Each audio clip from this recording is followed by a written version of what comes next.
मुझे। हम पाकिस्तान का किस्मत तब्दील करेंगे, आज ये पाकिस्तान और अवाम एक थे, एक हैं और एक रहेंगे।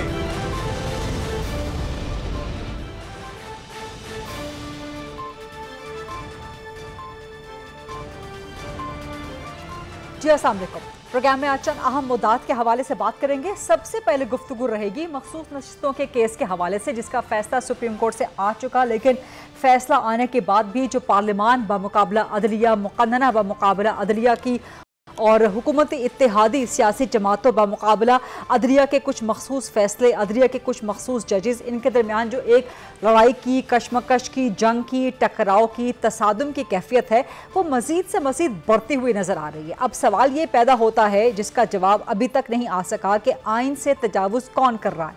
पार्लियामान कर रहा है या अदलिया कर रही है? पार्लियामान की मखसूस कानून साजी के आइन से मुतसादिम, आइन से मुतजाविज़ है, या अदलिया के कुछ मखसूस जजेस के कुछ मखसूस फैसले आइन से मुतजाविज़ या आइन से मुतसादिम है? इस सवाल का जवाब ढूंढने की कोशिश करेंगे। दूसरा, इसी 26 आइनी तरमीम के तहत जो एक आइनी अदालत बननी है, ये आखिर ज़रूरी और मजबूरी क्यों है? हुकूमत इसके ऊपर डट गई है और हुकूमत कह रही है कि नंबर्स वो लाजमन पूरे करेगी, 2/3 मेजॉरिटी पार्लियामेंट के अंदर, जिसके लिए सुप्रीम कोर्ट के रिजर्व फैसले पे जाहिर है बज़ाहिर अमल होता हुआ नजर नहीं आ रहा, ताकि हुकूमत के पास गालिबन नंबर 2/3 मेजॉरिटी कंप्लीट हो जाए और फिर वो 26 कॉन्स्टिट्यूशनल अमेंडमेंट लेके आ जाए। हुकूमत कह रही है, खासतौर पर बिलावल भुट्टो बहुत ज़्यादा मुतहर्रिक हैं इस 26 अमेंडमेंट के हवाले से। सो वो कह रहे हैं कि जी ये ज़रूरी भी है, मजबूरी भी है, जबकि पाकिस्तान तहरीक इंसाफ का मौक़िफ़ है कि 26 कॉन्स्टिट्यूशनल अमेंडमेंट इसलिए लाई जा रही है ताकि बानी PTI इमरान खान को फ़ौजी अदालत के हवाले किया जा सके। PTI का ये खदशा कितना दुरुस्त है, कितना गलत है, क्योंकि आज ही इस्लामाबाद हाई कोर्ट में ये सबमिट करवाया है जवाब हुकूमत ने कि फ़िलहाल इमरान खान को मिलिट्री कोर्ट के हवाले नहीं किया जा रहा जब तक कि कानून इसकी इजाज़त नहीं देता, या जब तक कि कानून में इसकी ज़रूरत मौजूद नहीं है। अगर ज़रूरत मौजूद हुई तो फिर कानून जो भी कहता है उसके मातहत फ़ैसला किया जाएगा। सो क्या पाकिस्तान तहरीक इंसाफ के जो खदशात हैं वो दुरुस्त साबित होंगे या गलत साबित होंगे? इस सवाल और इसके अलावा बानी PTI इमरान खान ने आज फिर रोज़ाना की तरह अडियाला जेल से गुफ्तगू की है और 2-3 बातें उन्होंने अहम की हैं। एक तो वो आइंदा चीफ जस्टिस मंसूर अली शाह साहब की बैक पे खड़े हो गए हैं इमरान खान और PTI।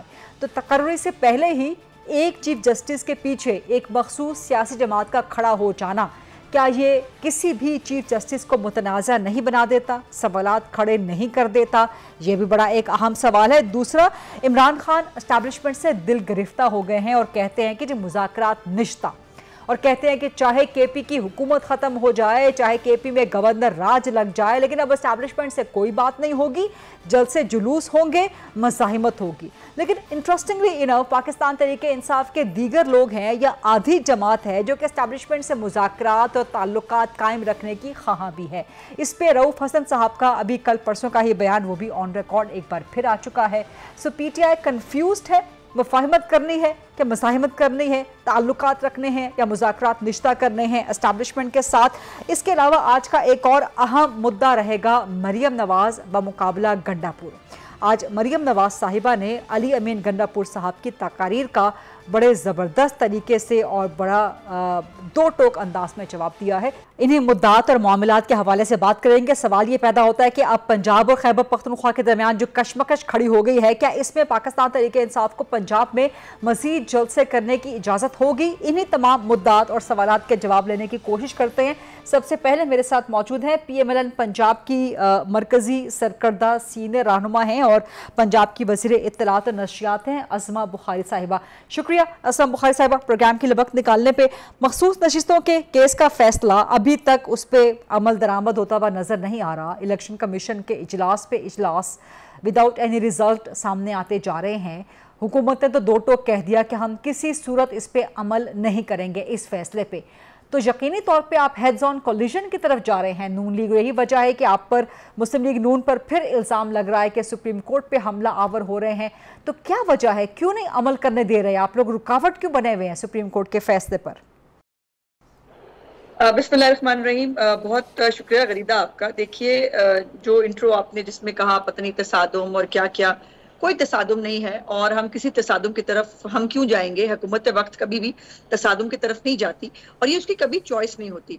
देखिए, गुजारिश ये है कि आईने पाकिस्तान एक डॉक्यूमेंट है, जिस डॉक्यूमेंट के अंदर बाकायदा तौर पर हर इदारे का काम लिखा गया है और हर इदारे की बाउंड्रीज फिक्स कर दी गई हैं। और हम जब ओथ उठाते हैं, हमारी जो अदलिया है वो ओथ उठाए, या जब पार्लियामेंटेरियंस जो हैं ओथ उठाते हैं, वो आइन की सरबुलंदी की तहफ़्फ़ुज़ की कसम खाते हैं। और दूसरी बात यह है कि अगर अदलिया में भी इंसान बैठे हैं, उनसे भी माजी में भी बहुत सारी गलतियां हुई हैं, बहुत सारे गलत फैसले आए हैं, बहुत सारे प्लांटेड फैसले आए हैं। और ये तो नहीं हो सकता कि जो अदलिया में बैठा है वो गलत बात ही नहीं कर सकता, गलत फैसला ही नहीं कर सकता।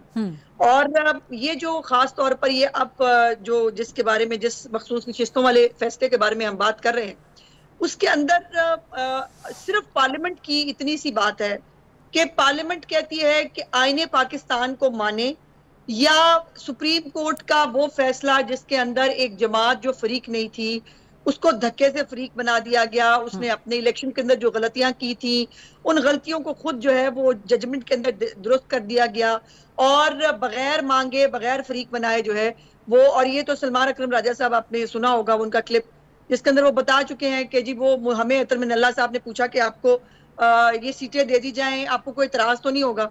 तो ये वहां से बात आई, उन्होंने तो सीटें मांगी नहीं थी, वो तो सुन्नी तहरीक के तौर पे गए हुए थे सब कोर्ट के अंदर। तो आईने पाकिस्तान जब गरीदा ये कहता है कि इलेक्शन होने के 3 दिन के अंदर आजाद उम्मीदवारान जो है वो अपने मुकद्दर का फैसला करेंगे कि वो किस पार्टी को ज्वाइन कर रहे हैं, उनको पार्टी को ज्वाइन करना होगा।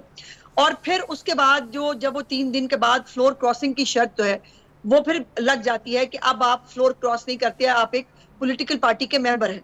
यहाँ पर आईनी तौर पर आप एक आईनी फ्लोर क्रॉसिंग की इजाजत दी है इस फैसले के अंदर कि कोई बात नहीं, जो आपने पहली पॉलिटिकल पार्टी ज्वाइन की थी उसको आप, उस एफिडेविट को आप जो है वो डस्टबिन में डालें और आप किसी दूसरी पॉलिटिकल पार्टी अस्मा साहिबा, ये जवाबात आपके, ये दलाइल आपके, ये वैलिड होंगे, वैलिड हैं भी, लेकिन इसका तरीकाकार ये तो नहीं ना कि आप एक रुकावट बन के खड़े हो जाएं, आप प्रेस कॉन्फ्रेंसेस करना शुरू कर दें, आप पार्लियामान में तकरीरें करना शुरू कर दें, आप प्रोग्राम्स में आके इस किस्म की गुफ्तगू करें जो वाज़ेह तौर पर लगे कि ये रुकावट है और ये किसी सूरत पे फैसले पे अमल दरामद नहीं होने देगा।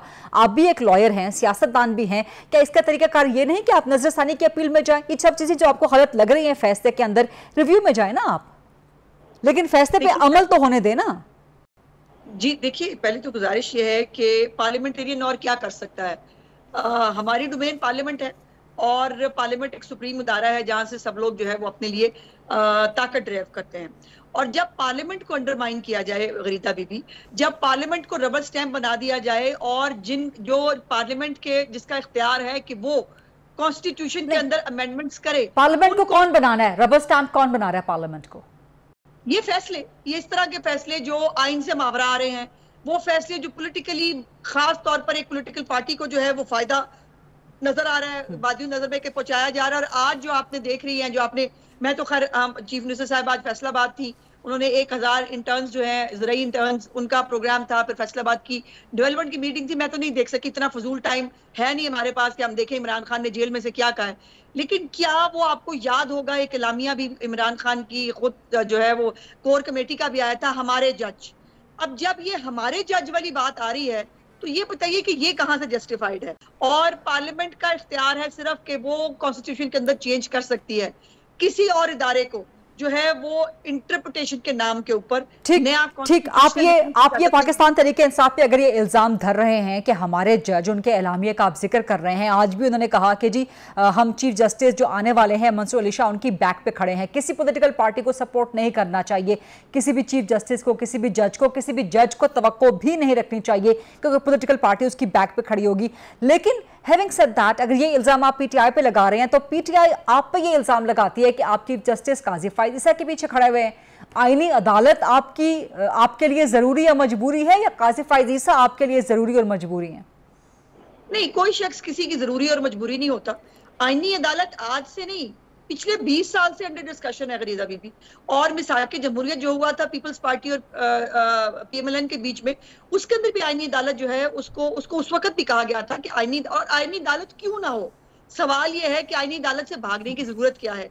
एक जो अब ये शमीम बीबी है जो विरासत का केस लड़ रही है, सुप्रीम कोर्ट में उसकी सुनाई नहीं सुनी जा रही, सारा दिन इमरान न्याजी बनाम सरकार और पता नहीं कौन कौन सी तरीके इंसाफ बनाम इलेक्शन कमीशन, सारा दिन इसके ऊपर गुजर जाएगा। तो आम आदमी की जो लाखों केसेस पेंडिंग है, उनके बारे में कौन सोचेगा? उनके बारे में नहीं सोचना चाहिए। और आईनी अदालत जो है वो अगर मसाइल का हल निकाल सकती है तो उसमें बुराई क्या है? दूसरी बात यह है कि काजी इसका फिर एक ठीक है, आप जवाब दे दीजिए। कंप्लीट कर लो प्लीज। अगर कोई काजी फाजिदा के साथ हम नहीं खड़े, ना उनको हमारे साथ जो है ना किसी की जरूरत है, वो कानून के साथ खड़े हैं, आइन के साथ खड़े हैं, और वो सारी बुली का शिकार हो रहे हैं। उनके खिलाफ क्या नहीं हो रहा सोशल मीडिया पे, आप देख नहीं रही हैं?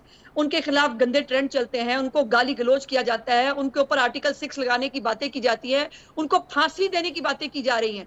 हमने तो नहीं कहा हमारे जज, हम तो ये कह रहे हैं कि जो जजेस हजरात आइन और कानून की पासदारी करते हैं, बगैर पार्टीजन हुए वो जो है वो कानून और आइन की बात करते हैं, वो सब हमारे जज हैं और सारे जजों को ऐसा ही होना चाहिए। अच्छा ठीक है, लेकिन इसका एक वाज़ेह तरीका ये हो सकता है ना, जो आज इमरान खान ने भी मुतालबा किया है कि आप आइंदा चीफ जस्टिस का, और दीगर पॉलिटिकल पार्टीज भी इसका मुतालबा कर रही हैं कि जो आइंदा चीफ जस्टिस है उनके तकरीर का नोटिफिकेशन आप जारी कर दें, नंबर 1। नंबर 2, आप लोग ऑन रिकॉर्ड आ जाएं, हुकूमत ऑन रिकॉर्ड आ जाए, नून लीग ऑन रिकॉर्ड आ जाए, पीपल्स पार्टी इत्तेहादी जमात हुकूमत की ऑन रिकॉर्ड आ जाए, पार्लियामेंट में आप लोग ये पॉलिसी बयान दे दें कि जी आइनी अदालत में हम चीफ जस्टिस काजी फाइजा को एक्सटेंशन देकर नहीं लगाना चाह रहे। इसके ऊपर तो कई दफा गरीदा पहले बात हो चुकी है, और मेरे ख्याल राना सनाउल्लाह साहब भी और आजम नज़ीर तारिक साहब भी गालिबन, और शायद बिलावल साहब ने भी वो कहा कि जस्टिस मंसूर शाह साहब जो हैं वही अगले चीफ जस्टिस। आईनी अदालत की बात हो रही है ना, नोटिफिकेशन जारी कर दें ना, मंसूर शाह साहब का नोटिफिकेशन जारी कर दें और ये ऑन रिकॉर्ड आप लोग ले आए, पार्लियामेंट में ऑन रिकॉर्ड ले आए किसी और तरीके से कि जी आईनी अदालत जो है उसमें काजी फाइजा को एक्सटेंशन देके नहीं लगाया जाएगा। देखिए ये हुकूमत की जो है ये डिस्क्रेशन है। इमरान खान की ख्वाहिशात और मुतालबों पे तो हुकूमत चलेगी नहीं, बड़ी साफ सी बात है। वो बहुत सारे मुतालबे करते हैं और उसके बाद फिर यूटर्न भी ले लेते हैं, तो उनके मुतालबों को तो हम खातिर में लाते नहीं हैं। हुकूमत ने जो करना है वो ये अब सिर्फ इमरान खान का मुतालबा नहीं रहा, ये दीगर पॉलिटिकल पार्टीज, आपकी इत्तेहादी जमातें, आपके अंदर से मौलाना फजलुर रहमान साहब, ये सब के कंसर्न्स इस वक्त मौजूद हैं, जो कि ये एक नेशनल कंसेंसस क्रिएट करने में PMLN नाकाम रही। नहीं, ऐसा नहीं है, नाकाम रही। हमने कंसेंसस जो है वो बिल्ड करने के लिए ही जो है वो उस दिन हम आईनी तरमीम हमने जो है वो नहीं टेबल की, और कंसेंसस डेवलप करने putting the cart before the horse, putting the cart before the horse, कि आप लोगों ने पहले तरमीम ले आए, फिर उसके बाद सारी रात आप लोग भाग दौड़ करते रहे। बहुत सारी चीजें होती हैं जो आपको शायद सामने से नजर नहीं आ रही होती गरीदा बीबी, तो वो मेरा ख्याल है उसको यहीं तक छोड़ देते हैं। किस वक्त कहाँ क्या हुआ, अब ये कहानी फिर से। लेकिन हुकूमत जो है वो अपनी उसकी एक अपनी स्ट्रेटेजी है, एक अपनी पॉलिसी, एक प्लानिंग होगी। वफाकी हुकूमत मुझे नहीं मालूम इस बारे में उनके पास क्या वो करने जा रहे हैं, लेकिन जो बेहतर समझेंगे उनके पास वो ये इख्तियार है कि जो है वो नोटिफिकेशन जब उनको जारी करना है वो तभी जारी होगा। आप समझती हैं कि जारी हो जाना चाहिए अगले चीफ जस्टिस का नोटिफिकेशन कि कौन है, क्योंकि इससे बहुत से कंट्रोवर्सीज खत्म हो जाएंगी ना। जब वजीर आजम बेहतर समझेंगे जी तब होगा, और वजीर आजम जो है वो सबसे बेहतर, वो इस वक्त सरबराह है रियासत के, वो जब बेहतर समझेंगे तब होगा। तो इस वक्त आप कह रही हैं कि कंट्रोवर्सी का जो सिरा है वो वजीर आजम साहब की तरफ जा रहा है, या वहां से जो है ना वो that is the centre point, क्योंकि वहां से नोटिफिकेशन नहीं आ रहा है, इसलिए पूरे मुल्क में एक बेचैनी है, बेयकीनी है, तरह तरह की कयास आराइयां हो रही हैं। नहीं खरीदा, क्या बेचैनी है? एक जज साहब की जगह दूसरे जज साहब आ जाएंगे, इसमें बेचैनी वाली कौन सी बात है? बेचैनी एक पार्टी को है, और एक पार्टी का एक प्लान है। अब मैं वो बात खुल के करना चाहती हूँ, उनका प्लान है। आपको ये बात समझ नहीं आ रही, मुझे हैरत ये है कि हमारे आने वाली चीफ जस्टिस साहब मंसूर अली शाह साहब, जो यकीनन मेरा ख्याल है शायद होंगे, वो उनको बाकायदा कंट्रोवर्शियल अभी किया जा रहा है। मंसूर अली शाह आएंगे, फिर वो आके इलेक्शन निकाल लेंगे, फिर उनको ये भी पता है कि इलेक्शन जो है वो खत्म हो जाएंगे, खत्म होने के बाद हमारी गवर्नमेंट आ जाएगी। तो इसका मतलब ये है कि आप एक आने वाले चीफ जस्टिस को मुतनाज़ा कर रहे हैं और आप उनको अपने गेम प्लान का हिस्सा बता रहे हैं। मैं तो ये सोचना और कम से कम इस पे समझना नहीं चाहती कि जो ये कह रहे हैं इसमें कभी कोई सच्चाई हो सकती है। ये बड़ी अहम स्टेटमेंट आप दे रही हैं असमा बुखारी साहब, बहुत अहम स्टेटमेंट है ये। थोड़ा सा यहाँ से आगे बढ़ेंगे, जरा पंजाब की हद तक मैं बात करूंगी। पाकिस्तान तहरीक इंसाफ एहतजाजी तहरीक चलाना चाह रही है इसी मुद्दे के हवाले से कि जी आईनी अदालत 26वीं आईनी तरमीम काजी फाइज़ा को मुजव्वज़ा या मुमकिना तौर पर एक एक्सटेंशन, जो कि पाकिस्तान तहरीक इंसाफ को खदशा है, तो एक तो वो एहतजाजी तहरीक पंजाब से स्टार्ट करना चाह रहे हैं, उसकी परमिशन होगी। दूसरा वो जलसे करना चाह रहे हैं, पिंडी में जलसा करना चाह रहे हैं, लाहौर में एक बार फिर जलसा करना चाह रहे हैं कि इमरान खान की बर्थडे सेलिब्रेट करनी है मीनार पाकिस्तान पे, इजाजत होगी? मैं अभी इसके ऊपर कोई इस तरह से स्टेटमेंट तो नहीं दे सकती। यकीनन वजीर आला पंजाब का ये इख्तियार है और वो इसके ऊपर, उन्होंने पिछली दफा इनको इजाजत दी थी, पिछली दफा भी इनको जो है वो बाकायदा तौर पर खुला के जो है वो जलसा करने की इजाजत मिली। लेकिन अगर ये बंदे इकट्ठे नहीं कर सके और गंडापुर साहब जो है वो अपनी शर्मिंदगी छुपाने के लिए जलसे के बाद आए और अंधेरे में जो है वो घूम घाम के एक चक्कर लगा के जलसा गा के वापस चले गए, जिसके ऊपर सुना है मीडिया रिपोर्ट्स है कि उनको डांट पड़ी है इमरान खान से और उसने कहा है कि मैं वजीर आला बदल दूंगा अगर तुम अगली दफा टाइम पे ना गए। तो ये तो इन बेचारों का प्रॉब्लम है। सारे सरकारी मुलाजिम जो केपीके के वो नहीं जो है वो टाइमली ये ला सके। तो पंजाब से जितने लोग निकले, मैंने उस दिन भी बताया था और मैं आज भी कह रही हूँ कि पंजाब के लोग जो हैं वो इमरान खान और उसकी फितना पार्टी के साथ नहीं है।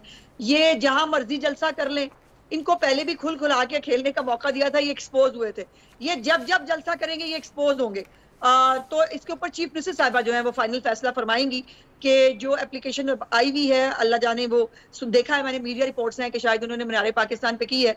तो वो देखते हैं इसके ऊपर डिप्टी कमिश्नर साहब जो है वो और चीफ मिनिस्टर साहिबा जो है वो क्या फैसला फरमाती है। अच्छा, आपकी सोच क्या है इस वक्त, हुकूमत की सोच क्या है? ना सिर्फ आपको बल्कि इंतजामिया को दरखास्त दी है, बल्कि साथ में लाहौर हाईकोर्ट में भी पिटीशन डाल दी है कि जलसे की इजाजत दी जाए। तो आपके नजदीक लाहौर में एक बार फिर, एक तो अभी वो जलसा कर चुके हैं ना 2 हफ्ते पहले ही, तो लाहौर में एक बार फिर जलसा करने की 5 अक्टूबर को इजाजत होनी चाहिए?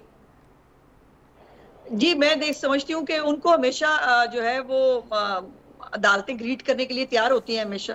और अब हम कोशिश करेंगे कि वो जो AK-47 जो जिसके साथ लहरा कर जो है वो गाड़ियां तोड़ी, जो पुलिस वालों के गिरेबान फाड़े, जो मोटरवे की जो है वो एक जो वन वे है उसकी खिलाफ वर्जी करके हजारों जो ट्रैफिक जो लोग थे मोटरवे के ऊपर, उनकी जिंदगियों को जो है वो खतरे में डाला।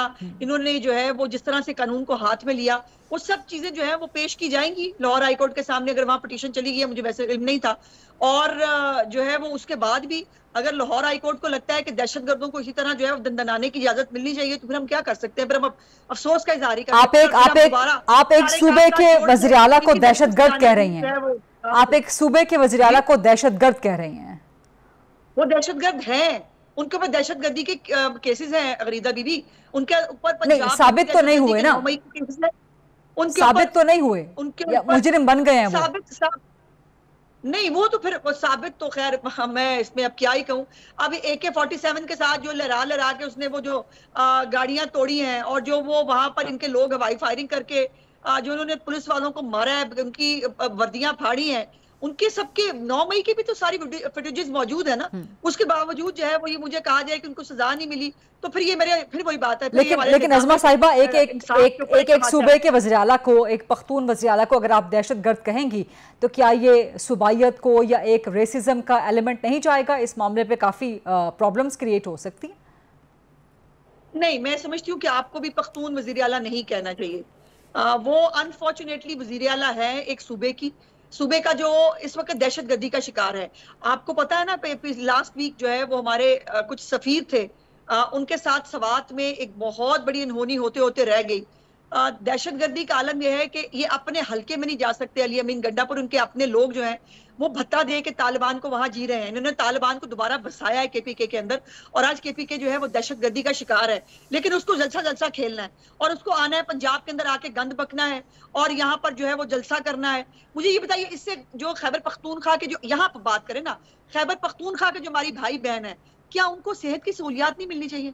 क्या उनको फ्री अद्वियात, फील्ड हॉस्पिटल, एयर एम्बुलेंस उनको नहीं मिलनी चाहिए? क्या जो यूनिवर्सिटियां और स्कूल बंद हो रहे हैं डेफिशिएंसी ऑफ फंड्स की वजह से, जो ये जमीनें बेच रहे हैं यूनिवर्सिटीज की, क्या ये खैबर पख्तूनख्वा के मुकद्दर में लिखा हुआ है?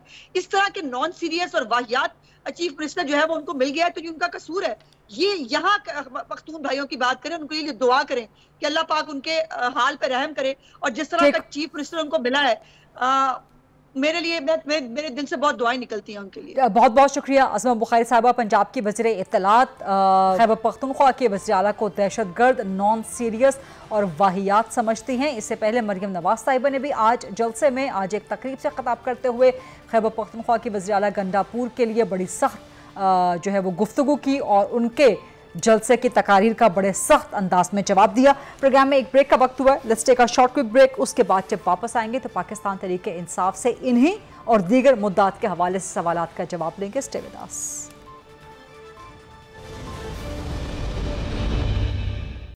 जी welcome back after the break. और अब प्रोग्राम में बात करेंगे पाकिस्तान तहरीक इंसाफ से। पीटीआई के सीनियर मरकजी सरकर्दा रहनुमा फोकल पर्सन हैं, डिप्टी सेक्रेटरी जनरल भी हैं शुएब शाहीन साहब मुझे ज्वाइन कर रहे हैं, वकील भी हैं, सियासतदान भी हैं। अस्सलाम वालेकुम शुएब शाहीन साहब, शुक्रिया प्रोग्राम के लिए आज वक्त निकालने पे। बानी पीटीआई इमरान खान अडियाला जेल से कहते हैं कि चाहे केपी की हुकूमत चली जाए, चाहे केपी में गवर्नर राज लग जाए, लेकिन एस्टैब्लिशमेंट से मुज़ाकरात निश्ता। बानी पीटीआई दिल गिरफ्ता नज़र आते हैं, लेकिन पीटीआई के बाकी दीगर रहनुमा Rauf Hasan and company so and so वो एस्टैब्लिशमेंट से एंगेज करना चाहते हैं, मुज़ाकरात करना चाहते हैं, ताल्लुकात बनाना और बढ़ाना चाहते हैं। तो पीटीआई कंफ्यूज्ड है, मुफाहिमत करनी है कि मज़ाहमत करनी है, एस्टैब्लिशमेंट से बात करनी है कि नहीं करनी है? देखें, पार्टी का लीडर एक ही है, इमरान खान, बाकी हम सब वर्कर्स हैं। पार्टी पॉलिसी देने का अख्तियार भी उनका है, ऑल्दो सब्जेक्ट टू हमारी कोर कमेटी है, पॉलिटिकल कमेटी है, वो कंसीडर करते हैं, अपनी राय देते हैं। ये अगर पुरानी उनकी कोई राय थी तो है, ये नहीं है कि कन्फ्यूजन है। हमारे यहाँ जो खान साहब की ज़ारे इसमें इनपुट है या इनटेक है, या उन्होंने 27-28 साल इस पार्टी को दिए हैं और इसको खड़ा किया है, आज पाकिस्तान की सबसे मकबूल तरीन पार्टी बना दिया है, तो उसमें उनकी काविशें, उनकी मेहनत, उनका तजर्बा इसमें शामिल है। लेकिन शुएब शाहीन साहब, किसी एक लीडर का फैसला, किसी एक शख्सियत का फैसला, ये तो डिक्टेटरशिप में होता है, ये तो डेमोक्रेटिक नॉर्म नहीं है। आप कह रहे हैं कि जी हमारे यहाँ सिर्फ इमरान खान का हुक्म जो है वो चलेगा। हुक्म की बात नहीं है, उनका पॉलिसी फैसला, उनका एक स्टेटस ऑफ हुक्म हम समझते हैं। हमारे दरमियान कोई इख्तलाफ, दूसरी राय नहीं है। अगर किसी ने माजी में कुछ कहा था तो वो इस बुनियाद पर कहा था कि चूंकि खान साहब ने एस्टैब्लिशमेंट से बात करने के लिए, मुल्क को आगे बढ़ाने के लिए, सर अभी कल की बात है, रऊफ हसन साहब कल एक प्रोग्राम में थे, ARY के प्रोग्राम में थे, वसीम बदामी साहब के प्रोग्राम में थे, मेरे कॉलीग हैं, उनके प्रोग्राम में कह रहे थे कि एस्टैब्लिशमेंट के साथ एंगेज करना चाहिए। अगर उनकी एक राय है, एक one of the party member, it does not mean कि दिस इज सर यही तो मेरा सवाल है कि पीटीआई कंफ्यूज्ड है। यही तो मेरा सवाल है कि पीटीआई कंफ्यूज्ड है सर, कि स्टेटमेंट क्या देनी है, पॉलिसी क्या रखनी है, मुफाहिमत करनी है कि मुसाहिमत करनी है। कोई कंफ्यूज नहीं है। अगर रऊफ हसन साहब की एक पर्सनल राय है और मैंने नहीं सुनी, मुझे नहीं पता कि उन्होंने किस कॉन्टेक्स्ट में और किस पैराए में बात की है, लेकिन अगर उनकी एक पर्सनल राय है तो वो ज़ाहिर है वो पुट करेंगे बिफोर द कोर कमेटी। और कोर कमेटी और पॉलिटिकल कमेटी अगर किसी कंसिडरेशन को वो कुछ समझती है तो वो फिर उस पॉलिसी डिसीजंस के हवाले से वो इमरान खान साहब से बात करेंगे। Sir this is very interesting, this is very interesting कि जब कोई रहनुमा दाएं बाएं की बात कर दे, ऐसी कोई कंसिडरेशन में नहीं आई बात। Sir this is very interesting कि जब कोई रहनुमा दाएं बाएं की बात कर दे तो उसको फौरन जाती राय का जो है वो एक पैमाना दे दिया जाता है। हम जब प्रोग्राम्स में बुलाते हैं, आपको भी जो मैंने बुलाया है, तो बतौर पीटीआई के रिप्रेजेंटेटिव के तौर पर, पीटीआई के ऑफिस बेयर के तौर पर, किसी पर्सनल कैपेसिटी में नहीं, इवन दो कि आप person respect you and I have good regards for you, इसी तरह बाकी सब के साथ भी यही मामलात होते हैं सर। एस्टैब्लिशमेंट के साथ बात वाली जो बात वो कर रहे थे, मुझे नॉलेज में नहीं है। मैं वही कह रहा हूँ ना कि मैंने उनकी स्टेटमेंट नहीं सुनी। अब एक शख्स की स्टेटमेंट अगर कोई ऐसे, उसने अपनी एक पर्सनल ओपिनियन दे दिया है कि मेरी नज़र में गुफ्तगू का सिलसिला शुरू करना चाहिए या बात करनी चाहिए, उनकी अपनी एक पर्सनल राय हो सकती है। That is not the decision of the party. Decision of the party जो है, हम कोई एलामिया जारी करें या उसको एक्सप्रेस करें in the shape of press conference, वो तो बात हमारा एलामिया होगा। लेकिन कोई ना कन्फ्यूजन है, ना इसका कोई इख्तलाफ है, इसमें कोई शक व शुबा नहीं है कि आज भी अवाम हमारे साथ खड़ी है। लेकिन एस्टैब्लिशमेंट से मुज़ाकरात करने के हवाले से पहले भी कोई एलामिया आप लोगों ने पहले भी कोई अवाम को या अपने कारकुनान को एतमाद में तो नहीं लिया? स्टेटमेंट दी सर हमेशा यही कहते रहे कि एस्टैब्लिशमेंट से कोई बात नहीं होगी, फिर एकदम पता चला कि जी वो जलसे की मनसूखी, इस्लामाबाद जलसे की मनसूखी, एस्टैब्लिशमेंट के साथ तो बंद कमरों के पीछे कोई बातचीत चल रही है। So that was a shocker, that was a surprise for your कारकुनान एज़ वेल। खान साहब ने जो कहा है, देखें, जो खान साहब ने कहा है कि एस्टैब्लिशमेंट ने धोखा दिया है, एस्टैब्लिशमेंट ने एक बात करके उसके ऊपर खड़ी नहीं हुई, तो एस्टैब्लिशमेंट पे एतबार करना या उनके साथ गुफ्तगू शुनीद का सिलसिला रखना वो वक्त का ज़िया है। अगर खान साहब ने एक बात कह दी है तो that's all, issue is closed, बस दैट्स ऑल। नहीं सर, यही तो मेरा बुनियादी सवाल है कि फिर क्या पीटीआई के अंदर डिक्टेटरशिप है कि एक ही शख्स फैसला करता है कि आज मैंने मुज़ाकरात करने हैं, आज मैंने मुज़ाकरात नहीं करने, आज मैंने अवाम को, कारकुनान को बताना है कि मुज़ाकरात नहीं हो रहे, लेकिन बंद कमरों के पीछे या जेल के अंदर मुज़ाकरात चल रहे हैं और एक दिन as a shocker, as a surprise. Party का वो कायद है, पार्टी को बनाया है उसने, और हमारी पॉलिटिकल कमेटी और कोर कमेटी अगर किसी चीज़ को समझती है कि ये डिस्कशन खान साहब से करनी ज़रूरी है तो हम उनसे अपनी राय रखते हैं और उनसे डिस्कस करते हैं। हमारी पॉलिटिकल कमेटी भी है, इसमें कोर कमेटी भी है, और हमारे फैसले यूनानिमस अल्हम्दुलिल्लाह होते हैं, और अगर कहीं इख्तलाफ हो तो वो मेजॉरिटी व्यू से फैसले होते हैं। लेकिन हमारे कायद इमरान खान है, हमें वोट इमरान खान के नाम पे मिलता है, हमें जो अवामी नुमाइंदगी का हक है वो इमरान खान की वजह से पब्लिक को। तो यानी कि आप कह रहे हैं कि एस्टैब्लिशमेंट से कब मुज़ाकरात करने हैं, कब मुज़ाकरात नहीं करने, ये सिर्फ इमरान खान बतौर फर्द वाहिद ये फैसला करें, बतौर फर्द वाहिद, right? But that is not democracy. समझे या पार्टी का डिसीजन समझे, ये पार्टी का डिसीजन है कि इसका फैसला जो है पार्टी का फैसला है कि ये फैसला इमरान खान साहब करेंगे। अच्छा ठीक है, फर्द वाहिद का, but then that would not be a democratic decision, क्योंकि किसी भी पार्टी के अंदर पाकिस्तान तहरीक इंसाफ ने ये मयार सेट किया है। फैसले का अख्तियार इमरान खान के पास है, ठीक है, ये हमारी पार्टी का डिसीजन है। ठीक है, एक ब्रेक का वक्त हुआ है। ब्रेक के बाद जब वापस आएंगे तो जो 26वीं मुजव्वज़ा आईनी तरमीम है, मखसूस नशिस्तों के फैसले पे हुकूमत रुकावट बन गई है, पीटीआई को इस पे खदशात हैं, इन सब मामलात के हवाले से। और इमरान खान ने आज मुतालबा किया है कि जस्टिस मंसूर अली शाह की तैनाती का नोटिफिकेशन जारी किया जाए, और PTI stands in support and behind justice Mansoor Ali Shah साहब। सो इन मामलात पे बात करेंगे after short break. Stay with अस।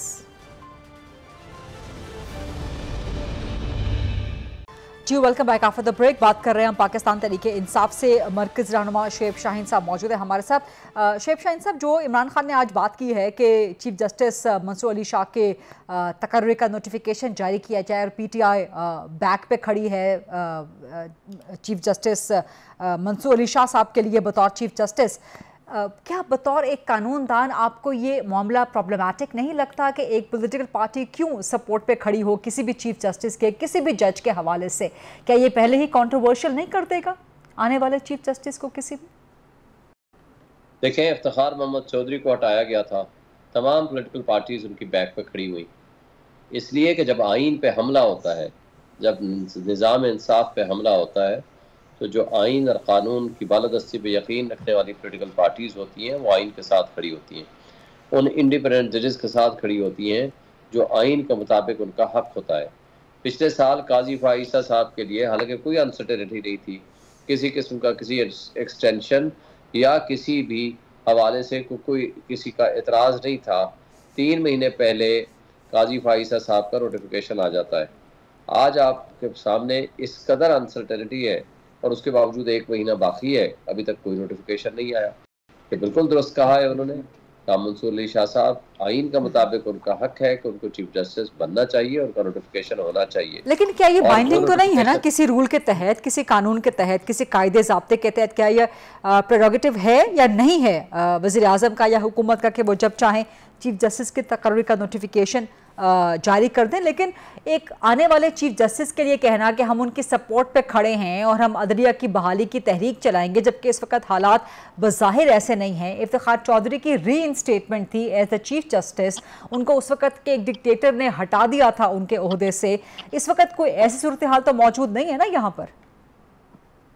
देखें, इस वक्त के जो बदतरीन डिक्टेटर्स मुसल्लत किए गए हैं, जो मैंडेट चोरी में मुलव्वस हैं, उन लोगों ने उससे भी बदतर सिचुएशन पैदा की हुई है। इस वक्त वो अनसर्टेनिटी पैदा की हुई है जो हम कोई अनहोना फैसला नहीं कर पा रहे। ये डिस्क्रिशन नहीं है कॉम्पिटेंट प्राइम मिनिस्टर की या लॉ मिनिस्ट्री की, they are just to implement the constitutional provision. Constitution ये कहता है कि जो सीनियर मोस्ट जज है वो चीफ जस्टिस बनेगा, उसका नोटिफिकेशन होना है, और उसका नोटिफिकेशन इस महाज आराई, इस कियास और इस वक्त की अनसर्टेनिटी को खत्म करने का बेस्ट सोल्यूशन है। लेकिन मतलब है कि हुकूमत तो बारहा कह चुकी है, वज़ीर कानून कह चुके हैं, बिलावल भुट्टो कह चुके हैं, हुकूमत की यही 2 बड़ी इत्तेहादी जमातें हैं ना आपस में, सो वो कह चुके हैं कि अगले चीफ जस्टिस मंसूर अली शाह होंगे, उसके बावजूद इसमें अननेसेसरी कंट्रोवर्सी क्यों क्रिएट हो रही है? अननेसेसरी कंट्रोवर्सी ये क्रिएट कर रहे हैं, हमने तो नहीं की। हमने तो ये कहा कि आइन के मुताबिक आप नोटिफिकेशन कर दें, और अगर इनको न बनाया गया तो हम इनके साथ खड़े हुए हैं कि इनका हक है, आइन के मुताबिक हक है। तो लिहाजा नहीं, एहतजाजी तहरीक तो अभी आप लोग जुमेरात से शुरू करने जा रहे हैं, कल से शुरू करने जा रहे हैं अदलिया के लिए, तो इतनी जल्दी किस चीज की है? अदलिया के ऊपर अटैक हो रहे हैं। रात की तारीकी में जो शब खून मारा जा रहा था वो अवाम के मैंडेट, अवाम के हुकूक के ऊपर डाका तो था ही था, लेकिन सुप्रीम कोर्ट के ऊपर उससे बड़ा डाका था। आप सुप्रीम कोर्ट को अगर डिस्ट्रिक्ट एंड सेशन लेवल की अगर सुप्रीम कोर्ट बनाना चाहते हैं और अगर अपना आईनी अदालत का एक जज उसको चीफ जस्टिस बनाना चाहते हैं जिसकी उम्र 65 से 68 साल के दरमियान होगी, 65 पे आप उनको बनाएंगे, तो वो सारे सबके सामने नजर आ रहे हैं। काजी भाई साहब को आप बनाना चाहते हैं और सुप्रीम कोर्ट की पावर सारी खत्म करना चाहते हैं, और आप 1/5 ऑफ द कॉन्स्टिट्यूशन को बदलना चाहते हैं, लेकिन उसके लिए उस कच्चे और पक्के मुसवदे को ना मीडिया को दिखाना चाहते हैं, ना उन पार्लियामेंटेरियंस को दिखाना चाहते हैं, ना आवाम को दिखाना चाहते हैं, जिनके बारे में कह रहे हैं कि हम इस्लाहात कर रहे हैं। ये इस्लाहात नहीं था, ये फसाद का रास्ता था, और इस्लाहात अगर करनी है तो आप इस्लाहात के लिए सबसे पहले वो एजेंडा सामने लाया जाए। आप कहते हो कि जनाब केसेस बढ़ गए हैं, केसेस तो 85% डिस्ट्रिक्ट लोअर जुडिशरी में है, 13% जो है वो हाई कोर्ट्स में है, 2% सुप्रीम कोर्ट में है। आपने अगर बढ़ाना है तो नीचे से शुरू करें। हाई कोर्ट और सुप्रीम कोर्ट तो वैसे ही कॉन्स्टिट्यूशनल कोर्ट्स है, और 75 साल लगा के हमने एक इंडिपेंडेंट अगर कोर्ट बना दी है और उस पे आप हमला आवर है, और आपने प्रैक्टिस एंड प्रोसीजर एक्ट के मुताबिक भी देख लिया जिस तरह ऑर्डिनेंस लाए गए, और इसलिए कि ताकि वो एक जो जिसकी अब वो क्रेडिट लेते थे कि जनाब नहीं हमने किंगशिप चीफ जस्टिस की खत्म कर दी, हमने डेमोक्रेटिक वे से जो सीनियर मोस्ट 3 जजेस हैं चीफ इंक्लूडिंग चीफ जस्टिस वो बैठ के कॉन्स्टिट्यूशनल बेंचेस बनाया करेंगे। उस वक्त आपको सूट करता था, आपने बदल दिया। शोएब साहब, सॉरी टू इंटरजेक्ट, लेकिन इस वक्त प्रोग्राम का टाइम खत्म हो चुका है। इस वाली डिबेट के प्रैक्टिस एंड प्रोसीजर और दीगर मुद्दात के हवाले से इंशाल्लाह अगले किसी प्रोग्राम में आपसे मजीद डिबेट भी रहेगी। बहुत शुक्रिया शोएब शाहीन साहब प्रोग्राम में आज ज्वाइन करने के लिए। ये था आज का programme. I'll see you tomorrow 8 o'clock on GTV। अल्लाह हाफ़िज़।